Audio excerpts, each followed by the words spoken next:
তেল আবিবে হুথিদের ক্ষেপণাস্ত্র হামলায় কেঁপে উঠল ইসরায়েল। গাজার প্রতি অঙ্গীকারে ইয়েমেনের হাইপারসনিক পাল্টা জবাব। তেল আবিবের আকাশে বজ্রের মতো বিকট শব্দ। গাজা অবরুদ্ধ, কিন্তু ইয়েমেনের সংকল্প মুক্ত, আর সেই সংকল্পের নাম প্যালেস্টাইন 2। শনিবার ইয়েমেনের সশস্ত্র বাহিনী ঘোষণা দিল তারা ইসরায়েলি দখলদার বাহিনীর একটি সামরিক স্থাপনাকে লক্ষ্য করে সফলভাবে হাইপারসনিক ব্যালিস্টিক ক্ষেপণাস্ত্র নিক্ষেপ করেছে। এই হামলা হয়েছে তেল আবিব মেট্রোপলিটন এলাকার দক্ষিণাংশে। এটা কোনো কল্পনা নয়, বাস্তব। মুখপাত্র ব্রিগেডিয়ার জেনারেল ইয়াহিয়া সারি নিশ্চিত করেছেন ক্ষেপণাস্ত্রটি সফলভাবে আঘাত হেনেছে। ইসরায়েলি আকাশ প্রতিরক্ষা ব্যবস্থা এই আঘাত ঠেকাতে সম্পূর্ণ ব্যর্থ হয়েছে, এবং এখানেই শেষ নয়। এই অভিযান গাজার প্রতি ইয়েমেনের অটল সমর্থনের প্রমাণ। যখন ইসরায়েল গাজায় ধ্বংসযজ্ঞের উৎসবে মতো, তখন ইয়েমেন বলছে আমরা নীরব থাকবো না। গাজার প্রতিরোধী আজ ইয়েমেনের শ্বাস, আর হুথিদের অস্ত্র সেই শ্বাস যেন আগুন জ্বালিয়ে দিচ্ছে ইসরায়েলের ঘরে। শনিবার ভোররাতে হঠাৎই সাইরেন বেজে ওঠে অধিকৃত আর কুদস ও মৃত সাগরের চারপাশে। ইসরায়েলি আর্মি রেডিও জানায় 24 ঘন্টায় এটা তৃতীয়বারের মতো ক্ষেপণাস্ত্র উৎক্ষেপণ। এমন বারবার হামলা ইসরায়েলি বসতি স্থাপনাকারীদের রাতের ঘুম কেড়ে নিচ্ছে। ইসরায়েলি দৈনিক ইয়েদিয়ত আহরোনত জানায় এই ভোরের সাইরেন প্রায় 15 লক্ষ বসতি স্থাপনাকারীকে জাগিয়ে তুলেছে, এবং এটাও স্পষ্ট করে বলেছে 1.5 মাস আগে শুরু হওয়া যুক্তরাষ্ট্রের নেতৃত্বাধীন আগ্রাসন এখনও ইয়েমেনের সামরিক শক্তিকে দমাতে পারেনি। হুথির শক্তি এখন প্রশ্ন নয়, বাস্তব। শুক্রবার হাইফার কাছে ইসরায়েলের একটি গুরুত্বপূর্ণ সরকারি স্থাপনায় আবারও হামলা চালিয়েছে ইয়েমেন। আবারও একই অস্ত্র, হাইপারসনিক ব্যালিস্টিক ক্ষেপণাস্ত্র, এবং আবারও একই ফল, নিশানা নিখুঁত। ব্রিগেডিয়ার সারি জানিয়েছেন লক্ষ্যমাত্রা সঠিকভাবে আঘাতপ্রাপ্ত, লাখ লাখ ইসরায়েলি আশ্রয়কেন্দ্রে পালিয়েছে। এই নতুন হামলা ঠিক তখনই চালানো হয় যখন হাইফার রামাত ডেভিড বিমান ঘাঁটিতে আরেকটি প্যালেস্টাইন 2 ক্ষেপণাস্ত্র আছড়ে পড়ে। হুথিদের এই ধারাবাহিক পাল্টা আঘাত গাজার প্রতি তাদের প্রতিজ্ঞারই প্রতিচ্ছবি। ইসরায়েলি মিডিয়া জানিয়েছে ক্ষেপণাস্ত্র প্রতিরোধ করতে গিয়ে নিক্ষিপ্ত ইন্টারসেপ্টরের ধ্বংসাবশেষ ইসরায়েলের তামরা শহরে পড়ে, যার ফলে আগুন ধরে যায়। এই তথ্য ইঙ্গিত করে হুথিদের আক্রমণ শুধু আকাশে নয়, ইসরায়েলের মাটিতেও ছড়িয়ে পড়ছে। ইয়েমেনে যুক্তরাষ্ট্রের নেতৃত্বে নতুন করে বোমা বর্ষণ শুরু হয়েছে। শনিবার ভোরে যুক্তরাষ্ট্র ইয়েমেনের উত্তরাঞ্চলের আল জাওফ, খাভ, আল সাফ, সানা এবং আমরানে বোমা বর্ষণ করেছে। কিন্তু প্রশ্ন থেকে যায়, এত আঘাত সত্ত্বেও হুথিরা থেমে নেই কেন? উত্তর হয়তো শুক্রবার সানায় অনুষ্ঠিত বিশাল বিক্ষোভে লুকিয়ে আছে। গাজার প্রতি ইয়েমেনের সমর্থন শুধু কথায় নয়, কর্মে, ক্ষেপণাস্ত্রে, ব্যালিস্টিকে, ঘোষণা ও প্রতিশোধে। হুথি মুখপাত্র ব্রিগেডিয়ার সারি বিক্ষোভে স্পষ্ট জানিয়ে দিয়েছেন ইসরায়েলের আগ্রাসন বন্ধ না হওয়া পর্যন্ত এই প্রতিরোধ চলবে। এত বোমা, এত হামলা, তবুও হুথিদের মনোবল কমে না। তাদের ক্ষেপণাস্ত্র লক্ষ্য ভেদেই মনোবল দৃঢ়, আর গাজার প্রতি প্রেম অটুট।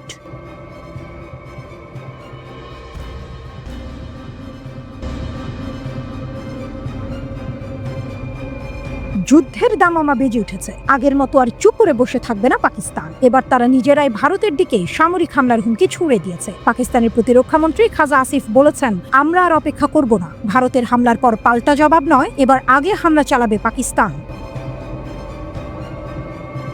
এই হুমকি এসেছে এমন এক সময়ে যখন দুই দেশের উত্তেজনা তুঙ্গে, আর উত্তেজনার কেন্দ্রে রয়েছে একটি জিনিস, সিন্ধু নদীর পানি। খাজা আসিফ বলেন, এটা এখন শুধু মাটি বা সীমানার লড়াই নয়, এটা অস্তিত্বের প্রশ্ন।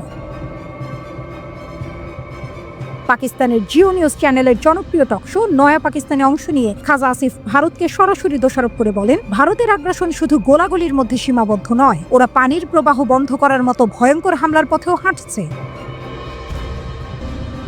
তিনি বলেন, সিন্ধু নদীর পানি বন্ধ করে দিলে লাখ লাখ মানুষ খাদ্য ও পানির সংকটে পড়বে। এতে মৃত্যু অনিবার্য হবে, আর পাকিস্তান কখনোই চুপ করে থাকবে না। খাজা আসিফ স্পষ্ট হুঁশিয়ারি দিয়ে বলেন, যদি ভারত সিন্ধু নদীর ওপর কোনো বাঁধ বা স্থাপনা তৈরি করে যাতে পানির প্রবাহ ক্ষতিগ্রস্ত হয়, তাহলে পাকিস্তান সেই সব স্থাপনাতেই সামরিক হামলা চালাবে। এই মন্তব্যে স্পষ্ট হয়ে উঠেছে, পানি নিয়ে ছিনিমিনি খেললেই জবাবে আসবে গুলি। তিনি আরো জানান, পাকিস্তান এই মুহূর্তে আন্তর্জাতিক বিভিন্ন ফোরামে এই ইস্যু তুলে ধরছে এবং পরিস্থিতি গভীরভাবে পর্যবেক্ষণ করছে। অর্থাৎ কূটনীতিও চলছে, কিন্তু যুদ্ধের প্রস্তুতিও থেমেনি।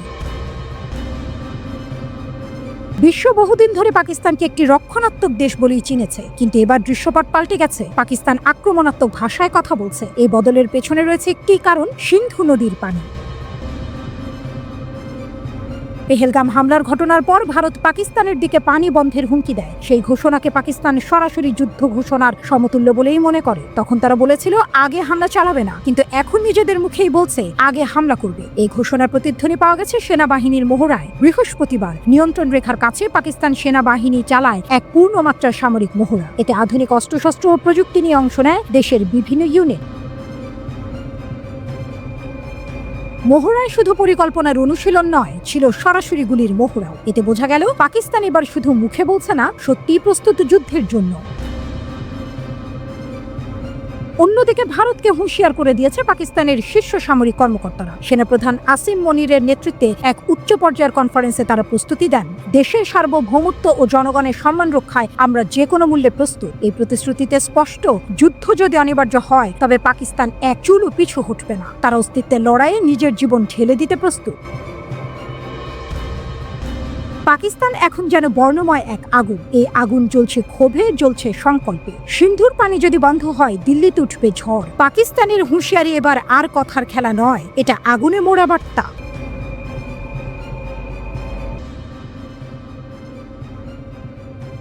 পাকিস্তানের শক্তি জেগে উঠেছে। কাশ্মীর উত্তেজনার মাঝেই আবদালি ক্ষেপণাস্ত্রের সফল উৎক্ষেপণ, একটি মিসাইল, একটি সংকেত, এবং সেই সংকেত ছুটে গেছে 450 কিলোমিটার দূরত্বে। ভারত পাকিস্তান যখন যুদ্ধের কিনারায় দাঁড়িয়ে, ঠিক তখনই পাকিস্তান দেখিয়ে দিল তাদের প্রস্তুতি শেষ। আবদালি ব্যালিস্টিক ক্ষেপণাস্ত্রের সফল পরীক্ষামূলক উৎক্ষেপণ করেছে পাকিস্তান। ভূমি থেকে ভূমিতে আঘাত হানতে সক্ষম এই স্বল্পমাত্রা ক্ষেপণাস্ত্র এক ধাক্কায় 450 কিলোমিটার দূরে নিশানা বানাতে পারে যে কোনো লক্ষ্যবস্তু। পাকিস্তানের আন্তঃবাহিনী জনসংযোগ পরিদপ্তর ISPR এক বিবৃতিতে এই তথ্য নিশ্চিত করেছে। তারা জানিয়েছে এই উৎক্ষেপণের মূল লক্ষ্য ছিল পাকিস্তান সেনাবাহিনীর প্রস্তুতি যাচাই করা এবং ক্ষেপণাস্ত্রটির উন্নত নেভিগেশন সিস্টেম ও গতি নিয়ন্ত্রণ প্রযুক্তি যাচাই করে দেখা। এই উৎক্ষেপণ এক্স সিন্ধু নামে একটি সামরিক মহড়ার অংশ। উপস্থিত ছিলেন আর্মি স্ট্র্যাটেজিক ফোর্সেস কমান্ডার, কৌশলগত পরিকল্পনা বিভাগের সদস্য, শীর্ষ সামরিক কর্মকর্তা, বিজ্ঞানী এবং প্রকৌশলীরা। পাকিস্তানের শক্তির এই প্রদর্শনী যেন উত্তর হয়ে এলো ভারতীয় হুমকি। 22 এপ্রিল ভারত নিয়ন্ত্রিত কাশ্মীরের পেহেলগামে ভয়াবহ এক হামলায় প্রাণ হারান 26 জন, যাদের বেশিরভাগই ছিলেন পর্যটক। ভারত দাবি করেছে এই হামলার পেছনে রয়েছে পাকিস্তানের যোগসাজশ, কিন্তু ইসলামাবাদ তো জোরালোভাবে অস্বীকার করে বলেছে এই অভিযোগ প্রমাণহীন এবং নিরপেক্ষ তদন্ত চায়। এমন উত্তেজনাকর মুহূর্তে আবদালি ক্ষেপণাস্ত্রের সফল উৎক্ষেপণ কেবল একটি পরীক্ষা নয়, এটি ছিল একটি বার্তা। পাকিস্তান জানিয়ে দিল তারা প্রস্তুত। আকাশ, জল, স্থল সবখানে নজরদারি বাড়ানো হয়েছে। ISPR এর এক ভিডিও প্রকাশ করেছে যেখানে ধোঁয়ার কুণ্ডলী ভেদ করে ছুটে যেতে দেখা যায় পাকিস্তানের তৈরি এই ধ্বংসাত্মক অস্ত্র। এই সফলতায় অভিনন্দন জানাতে এগিয়ে এসেছেন পাকিস্তানের প্রেসিডেন্ট আসিফ আলী জারদারি, প্রধানমন্ত্রী শাহবাজ শরীফ এবং জয়েন্ট চিফস অফ স্টাফ কমিটির চেয়ারম্যান জেনারেল সাহির শামশাদ মির্জা। তারা সেনা সদস্য, বিজ্ঞানী ও প্রকৌশলীদের ভূয়সী প্রশংসা করেন এবং জানান পাকিস্তানের কৌশলগত বাহিনীর অপারেশনাল সক্ষমতা ও প্রযুক্তিগত দক্ষতায় তারা পূর্ণ আস্থা রাখেন। এই মুহূর্তে ভারত পাকিস্তান সীমান্তে উত্তেজনা যেন টকবগে লাভার মতো। পেহেলগামের হামলার পর থেকেই পরিস্থিতি প্রতিদিন খারাপের দিকে যাচ্ছে।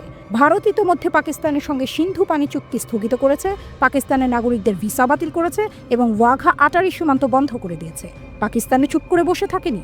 ভারতের কূটনীতিকদের বহিষ্কার, সিমলা চুক্তি বাতিলের হুমকি, সাধারণ ভারতীয়দের ভিসা বন্ধ করে দেওয়ার মতো কড়া জবাব দিয়েছে। সীমান্তে প্রধান প্রবেশ পথও বন্ধ করে দেওয়া হয়েছে। এমনকি দুই দেশই একে অপরের আকাশপথে বিমান প্রবেশে নিষেধাজ্ঞা দিয়েছে। নিয়ন্ত্রণ রেখায় সেনাদের মধ্যে গোলাগুলির খবরও পাওয়া গেছে। এর মাঝেই বৃহস্পতিবার পাকিস্তান সীমান্ত এলাকায় চালিয়েছে পূর্ণমাত্রার সামরিক মহড়া। আর তার ঠিক পরদিন পাকিস্তান থেকে সব ধরনের পণ্য আমদানি নিষিদ্ধ ঘোষণা করেছে ভারত। পাকিস্তান দাবি করছে তাদের কাছে নির্ভরযোগ্য গোয়েন্দা তথ্য রয়েছে যে ভারত আগামী কয়েকদিনের মধ্যেই সামরিক হামলা চালাতে পারে। অন্যদিকে ভারতের প্রধানমন্ত্রী নরেন্দ্র মোদী টানা দুদিন তার নিরাপত্তা উপদেষ্টাদের সঙ্গে বৈঠক করেছেন এবং ভারতীয় সেনাবাহিনীকে দিয়েছেন পূর্ণ স্বাধীনতা। এই পরিস্থিতিতে দক্ষিণ এশিয়ার আকাশে যেন আবার যুদ্ধের ছায়া। পারমাণবিক অস্ত্রসজ্জিত দুই প্রতিবেশীর মুখোমুখি অবস্থান গোটা অঞ্চলের জন্য এক অশনি সংকেত। পাকিস্তান থেমে নেই, ভয় পায় না। তারা জানে আত্মরক্ষা করতে হলে প্রস্তুতি লাগে, আর আবদালির উৎক্ষেপণ সেই প্রস্তুতিরই শক্তিশালী প্রমাণ। আলোচনার আলো নিভে গেল, ঝড় উঠল ইউরোপে। ইরান কি তবে পারমাণবিক অস্ত্রের দোরগোড়ায়? সব ছিল ঠিকঠাক, আলোচনা বসবে সেটাও জানা ছিল। মধ্যস্থতাকারীরা তৈরি ছিলেন, সময় চূড়ান্ত হয়ে গিয়েছিল প্রায়। চতুর্থ দফার আলোচনার জন্য সাজানো হয়েছিল কূটনৈতিক টেবিল। কিন্তু ঠিক শেষ মুহূর্তে যেন কেউ আলো নিভিয়ে দিল। বাতিল হয়ে গেল সেই বহু প্রতীক্ষিত বৈঠক। ইরান ও যুক্তরাষ্ট্র, দুই শত্রু, দুই ইতিহাস আর দুই শক্তিধর। বহু বছর ধরে সম্পর্কের আগুন জ্বলছে ধিকি ধিকি। আর এবার যখন আশা যাচ্ছিল, আলোচনার আলো ফুটছিল দিগন্তে, তখনই হঠাৎ সেই আলো নিভে গেল এক অজানা বাতাসে। প্রশ্ন উঠছে, এটা কি শুধুই দুর্ঘটনা, নাকি এর পেছনে লুকিয়ে আছে কোনো গভীর রাজনৈতিক ঝড়? সেই ঝড়ের শব্দ কি পৌঁছে গেছে ইউরোপ পর্যন্ত? গত 3 সপ্তাহে পরপর 3টি পরোক্ষ বৈঠক হয়েছে যুক্তরাষ্ট্র ও ইরানের মধ্যে।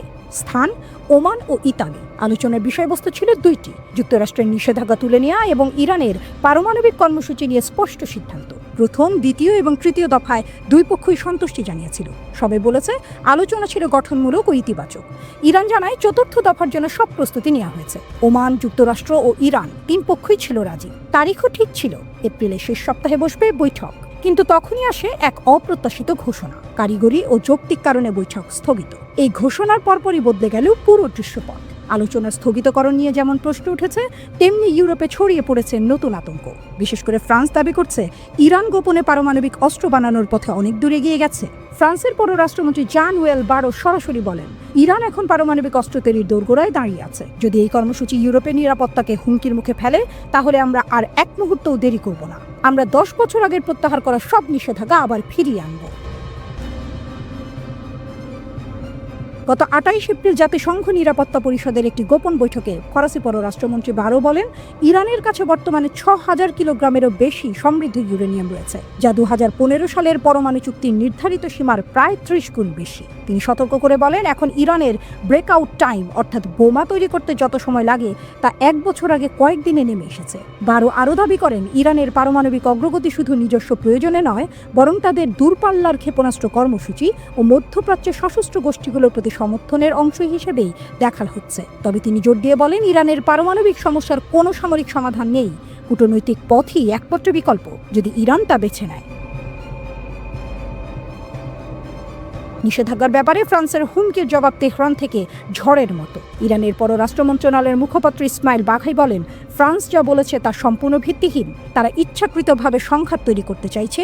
এই ধরনের বক্তব্য আন্তর্জাতিক কূটনীতির জন্য অপমানজনক। আর জাতিসংঘে ইরানের স্থায়ী প্রতিনিধি আমির সাইদ ইরানি বললেন, এই হুমকি আসলে জাতিসংঘ সনদের সরাসরি লঙ্ঘন। এটি চাপ তৈরি করে আলোচনাকে ধ্বংস করার একটি অপচেষ্টা। তেহরান আবারও বলছে, তাদের পারমাণবিক কর্মসূচি সম্পূর্ণ শান্তিপূর্ণ।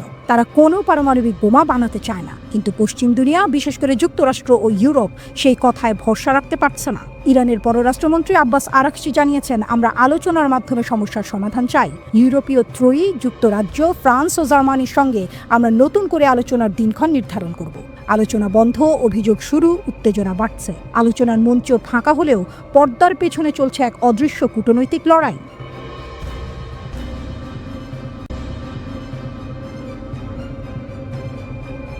নীরবে কিন্তু নিরলসভাবে নিজেদের শক্তি গড়ে তুলছে ইরান। দীর্ঘদিন ধরে আন্তর্জাতিক রাজনীতির চাপে নানা নিষেধাজ্ঞার ভেতরে থেকেও দেশটি থেমে যায়নি, বরং সময়ের সঙ্গে তাল মিলিয়ে কখনো গোপনে, কখনো প্রকাশ্যে নিজেদের সামরিক শক্তিকে এমন এক অবস্থানে নিয়ে গেছে, যেখান থেকে তারা এখন শুধু আত্মরক্ষা নয়, আক্রমণের হুমকিও দিতে সক্ষম। এই শক্তি এখন মধ্যপ্রাচ্যে এক নতুন মডেল হিসেবে দাঁড়িয়েছে, যার দিকে তাকিয়ে আছে গোটা অঞ্চল। এমনকি পশ্চিমা দেশগুলোও বিষয়টিকে গুরুত্ব দিয়ে দেখছে। ইরান খুব ভালো করেই জানে, শুধু কথায় নয়, রাজনীতিতে নিজের শক্তি প্রমাণ করতে হয় বাস্তবে, প্রযুক্তিতে সামরিক। সেই দিকেই এগোচ্ছে তারা। যেভাবে কৃত্রিম বুদ্ধিমত্তা বা এআই প্রযুক্তি কাজে লাগিয়ে যুদ্ধের রূপ বদলে দেওয়ার চেষ্টা করছে, তা শুধুই প্রযুক্তির উন্নয়ন নয়, বরং এক ধরনের বিপ্লব। এখানে অস্ত্র মানে আর শুধু ধাতব যন্ত্র নয়, বরং এমন এক মাধ্যম যা লক্ষ্য ঠিক করতে পারে, বুঝতে পারে পরিস্থিতি এবং সিদ্ধান্তও নিতে পারে। এই নতুন ধরনের অস্ত্রগুলো এখনো প্রকাশ্যে আসেনি, তবে এদের উপস্থিতি যেন এক অদৃশ্য ভয়ের মতো প্রতিপক্ষের মনে গেঁথে গেছে। আগে যেখানে ইরান কেবল আত্মরক্ষায় মনোযোগী ছিল, এখন তারা ধীরে ধীরে আক্রমণাত্মক অবস্থানে চলে যাচ্ছে। আজকের ইরান এমন অবস্থানে পৌঁছেছে যেখানে তারা শত্রুর গতিবিধি আগে থেকেই বুঝে নিতে পারে এবং প্রতিরোধের আগেই পাল্টা কৌশল ঠিক করে ফেলতে পারে। ইরানের সেনাবাহিনীর কাজের ধরনও আগের তুলনায় অনেক বদলে গেছে। এখন তারা শুধু অস্ত্র নয়, সঙ্গে করে নিচ্ছে আগাম প্রস্তুতির মনস্তত্ত্ব। গোয়েন্দা প্রযুক্তিতেও তারা অনেক উন্নতি করেছে। দেশের ভেতরে এবং সীমান্তে ছড়িয়ে থাকা নজরদারি ইউনিটগুলো প্রতিনিয়ত তথ্য সংগ্রহ করছে। এই নজরদারি একদিকে যেমন দেশের নিরাপত্তা নিশ্চিত করছে, তেমনি শত্রু চোখের সামনে না থাকলেও তাদের উপস্থিতির ছায়া শনাক্ত করতে শিখছে। এটি এমন এক মানসিক খেলা যেখানে শত্রু চোখে না পড়লেও আপনি তার নজরে আছেন। তবে শুধু প্রযুক্তি দিয়েই নয়, ইরান তাদের মনোবল এবং আত্মবিশ্বাসের মাধ্যমেও বার্তা দিচ্ছে। তাদের সামরিক মহড়া, যুদ্ধ জাহাজ, শহীদ বাঘেরির মতো জাহাজ নির্মাণ, সাইবার ইউনিটের কাজ সব মিলিয়ে ইরান দেখাচ্ছে যে তারা এখন আর কোনোভাবেই দুর্বল নয়, তারা এখন চ্যালেঞ্জ নিতে তৈরি। সাইবার যুদ্ধের অদৃশ্য জগতে ইরান যেভাবে নিজেদের অবস্থান শক্ত করেছে তা নিঃসন্দেহে তাদের অগ্রগতির বড় প্রমাণ। কারণ এই যুদ্ধে না কোনো সীমান্ত আছে, না নির্দিষ্ট সময়, না কোনো স্পষ্ট যুদ্ধক্ষেত্র। এখানে হঠাৎ করেই ভেঙে পড়তে পারে কোনো দেশের গুরুত্বপূর্ণ তথ্য ব্যবস্থা বা সামরিক যোগাযোগ। ইরানের আধুনিক যুদ্ধ জাহাজ শহীদ বাঘেরি যেন এক ভ্রাম্যমান বিপ্লব। এই জাহাজ একা একাধিক যুদ্ধ করতে পারে, ড্রোন ছুঁড়তে পারে, ক্ষেপণাস্ত্র নিক্ষেপ করতে পারে, আবার সমুদ্রপথে নজরদারিও চালাতে পারে। এটি শুধু একটি জাহাজ নয়, বরং এক চলমান সতর্কবার্তা। যেখানে এতদিন পারস্য উপসাগরে যুক্তরাষ্ট্র একচ্ছত্র আধিপত্য চালাতো, এখন সেখানে ফাটল ধরতে শুরু করেছে। এই পরিবর্তনের পেছনে রয়েছে তেহরানের পরিকল্পিত শক্তি প্রদর্শন। আগে যেখানে ইরানের ট্যাঙ্কার শত্রুর লক্ষ্য হতো, এখন সেগুলি ছুঁতেও কেউ সাহস করে না। কারণ ইরান স্পষ্ট করে দিয়েছে, তারা শুধু জবাব দেবে না, সেই জবাব হবে ধ্বংসাত্মক। এই পুরো বদলের সবচেয়ে গুরুত্বপূর্ণ দিক হলো সমন্বয়। বিপ্লবী গার্ড বাহিনী আর স্থলবাহিনী এখন একসঙ্গে কাজ করছে। তারা পরস্পরের সঙ্গে তথ্য বিনিময় করছে, প্রতিরক্ষা এবং আক্রমণের দায়িত্ব ভাগ করে নিচ্ছে এবং একসঙ্গে যুদ্ধের জন্য প্রস্তুত থাকছে। এতে তৈরি হয়েছে একটি সুসংগঠিত এবং কার্যকর প্রতিরক্ষা বলয়। তবে এখানেই প্রশ্ন ওঠে, এই প্রস্তুতি কি শুধুই আত্মরক্ষার জন্য, নাকি আরো বড় কিছু আসছে? যদিও ইরান বলছে তারা শান্তি চায়, বিশ্লেষকরা মনে করেন এই শান্তি রক্ষার পেছনে যে অগ্নিসংযোগ হচ্ছে তা যে কোনো সময় ছড়িয়ে পড়তে পারে। পারস্য উপসাগর এখন আর কেবল এক জলপথ নয়, এটি এখন হয়ে উঠেছে ক্ষমতার লড়াইয়ের এক উত্তপ্ত কেন্দ্র। এখানে যে কোনো সময় সংঘর্ষ শুরু হতে পারে, যার প্রভাব ছড়িয়ে পড়বে পুরো অঞ্চল জুড়ে, এমনকি তার বাইরে। তেহরান এখন এমন একটি জায়গায় দাঁড়িয়ে আছে যেখানে তারা কেবল অস্ত্রের নয়, নিজেদের অবস্থান, দৃষ্টিভঙ্গি ও আত্মবিশ্বাসে দেখাচ্ছে। যেন তারা বলছে, আমরা যুদ্ধ চাই না, কিন্তু যদি যুদ্ধ আসে আমরাই আগে প্রস্তুত হব। এই আত্মবিশ্বাস, এই প্রস্তুতি, এই নীরব বিপ্লবী আজ তেহরানকে এক নতুন আদর্শে পরিণত করেছে।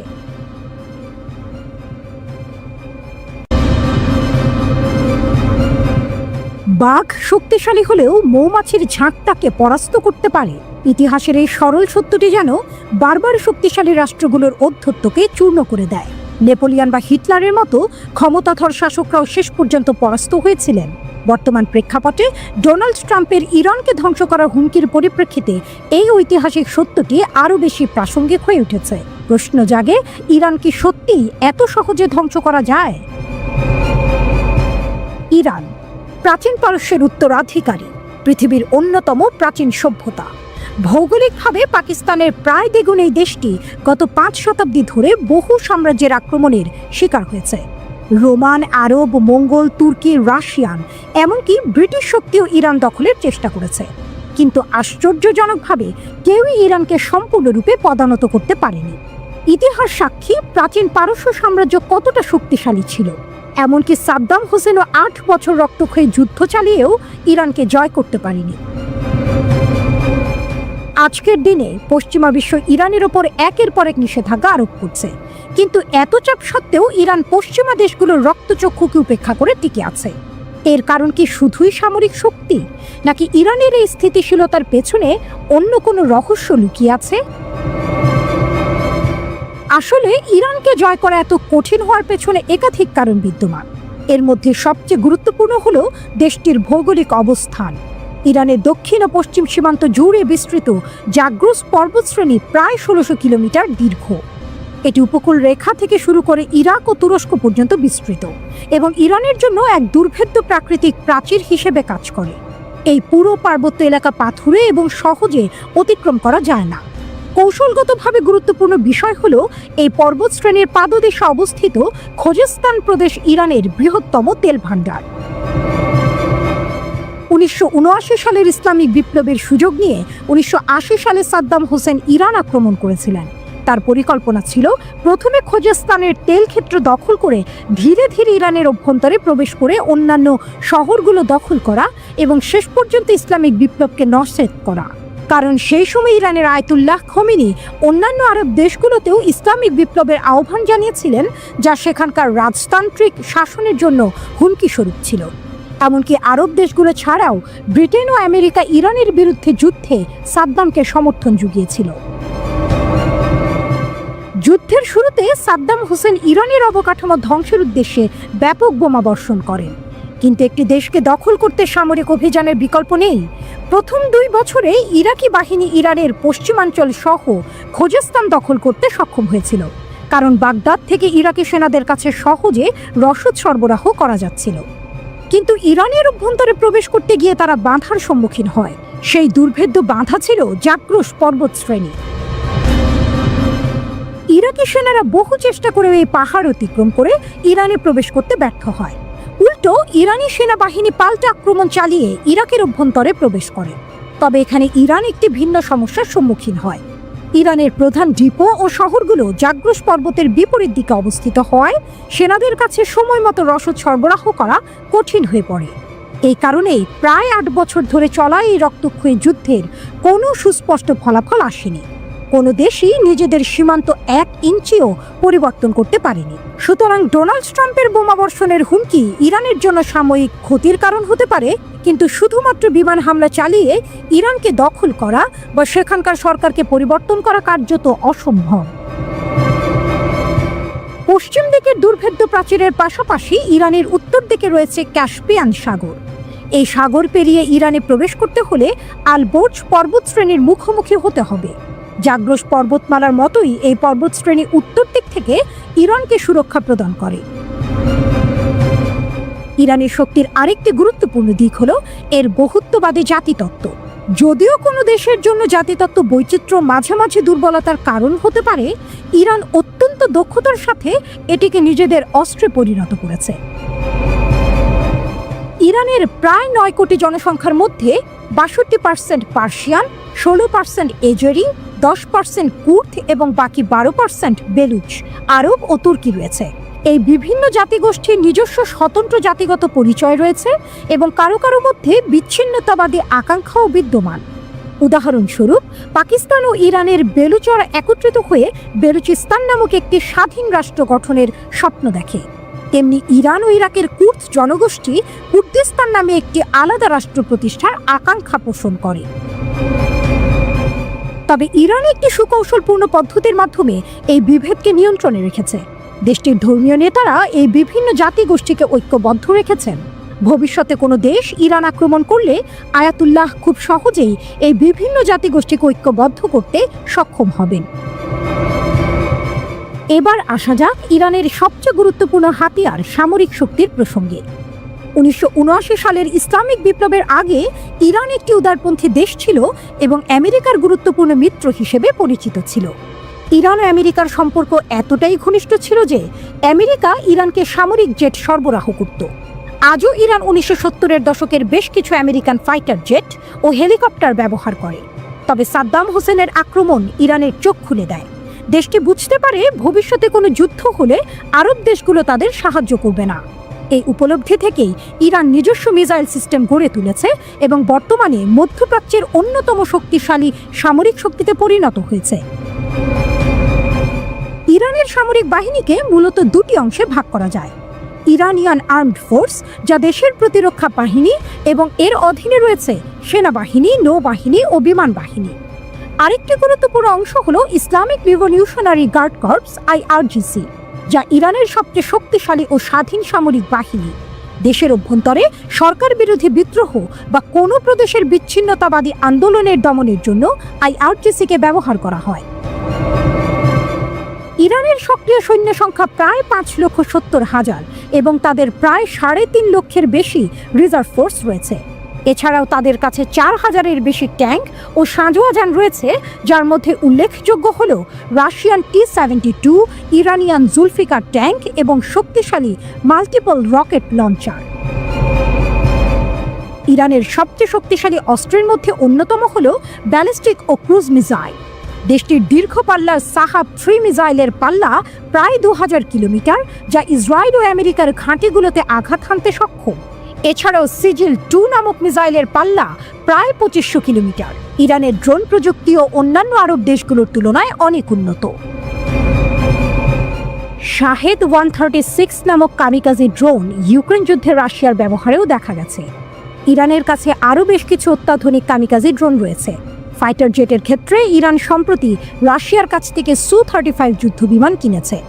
আকাশ প্রতিরক্ষা ব্যবস্থার মধ্যে ইরানের কাছে S-300-এর মতো উন্নত মিসাইল ডিফেন্স সিস্টেম রয়েছে।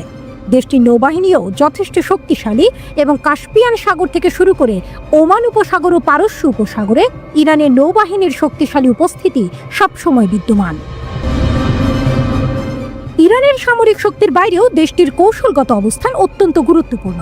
হরমুজ প্রণালী ও বাব এল মান্দেব প্রণালী, এই দুটি জলপথ বিশ্বের অন্যতম গুরুত্বপূর্ণ বাণিজ্য পথ ইরানের মিসাইল রেঞ্জের মধ্যে অবস্থিত।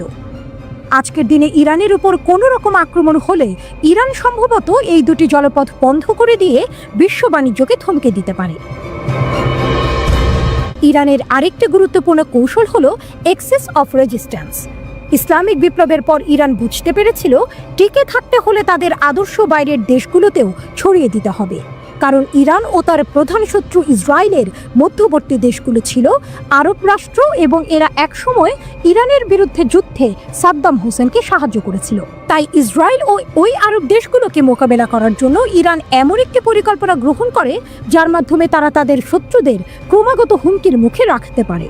ইরান সেই সমস্ত গোষ্ঠীগুলোকে সমর্থন করে যারা ইসরায়েলের বিরোধিতা করে, যেমন ফিলিস্তিনের হামাস, লেবাননের হিজবুল্লাহ, সিরিয়ার ফাতেমিয়া ব্রিগেড, ইরাকের প্রতিরোধ যোদ্ধা ও ইয়েমেনের হুথি। এই পুরো নেটওয়ার্কটি এক্সেস অফ রেজিস্ট্যান্স নামে পরিচিত, যদিও আমেরিকা এটিকে এক্সেস অফ ইভেল বা শয়তানের অক্ষ বলে অভিহিত করে। ইরান পারমাণবিক বোমা তৈরির খুব কাছাকাছি পৌঁছে গেছে বলে মনে করা হয়। এই কারণেই আমেরিকা ও ইসরায়েল বারবার ইরানকে এই পথে বাধা দেওয়ার চেষ্টা করছে। যদি আমেরিকা ইরানের ওপর বোমা হামলা শুরু করে, তবে ইরান সম্ভবত তাদের পারমাণবিক বোমা তৈরির প্রক্রিয়া আরও দ্রুত করবে, যা শেষ পর্যন্ত ইরানকে একটি পারমাণবিক শক্তিধর রাষ্ট্রে পরিণত করতে পারে। ভূরাজনৈতিক প্রেক্ষাপটে আরও কিছু বিষয় বিবেচনা করা প্রয়োজন। আজকের বিশ্বে এমন কিছু দেশ রয়েছে যারা ইরানের ধ্বংস চায় না, যার মধ্যে রাশিয়া ও চীন অন্যতম। মধ্যপ্রাচ্যে আমেরিকার প্রভাব কমানোর ক্ষেত্রে ইরান একটি মধ্যস্থতাকারী শক্তি হিসেবে কাজ করে।